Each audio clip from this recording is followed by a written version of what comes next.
Welcome back, and today I want to talk about cloud kitchen. If you never heard of this term, don't feel guilty because it's a new term.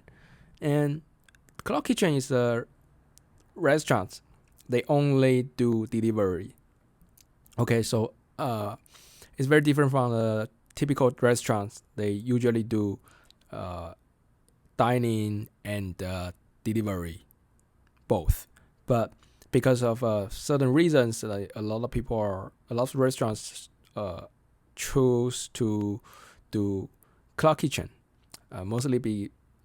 because it's like cheaper. Okay, so before we dive in, if you would like to receive more videos like this, don't forget to subscribe. And other than that, let's dive right in. Okay, so cloud kitchen is a way to cut your cost very dramatically, so that you don't have to have decoration, you don't have to have dining area, you don't have to have dining table, chairs, any other things. So you basically can save a lot of money, and you can use delivery platform Uber Eats, DoorDash, that kind of things to have your online store. Then people will just go there and order the food from you. Um, it sounds very ideal because it basically save a lot of money doing dining area. But there are some problems. There are some cons that I can think of. Imagine when you Uber Eat order the food from Uber Eat. You What kind of restaurants you will think of first? You probably think of the restaurants that you've been to, or they are famous. And what kind of restaurants are famous? Usually are those have physical store. You probably dine in there before, or you probably walk past by there before, so you have certain impression of that. Then it's kind of branding, the branding power, and you especially when you use online like shopping cart to order food, you usually will come up with those restaurants that you've been to. You try to order the food from them because they already provided you the good experience.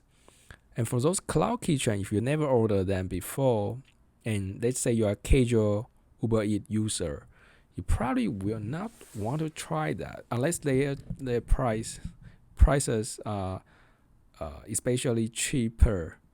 Yeah, and even in that case, you may not necessarily try that because a lot of people just don't want to take risks. So I think that's a problem. The initial, how do you get enough users? How do you get enough uh, rating? How do you get enough word of mouth? It's quite hard for cloud kitchen, and especially when people really cannot see you, they may be concerned. So that's the biggest problem of cloud kitchen that I can see so far. And people may also concern safety. Why? The reason is because they couldn't see your kitchen. They couldn't see people already working there. They probably have some doubt about that. But apart from that, cloud kitchen is a really effective way to save cost, and because the restaurants really need to design some menus for delivery to optimize the user experience. Uh, you probably have some experience like this. You went to a restaurant and you had the food there. You feel that's pretty good. It's really delicious. But when you order delivery, then you find out it just tastes very differently.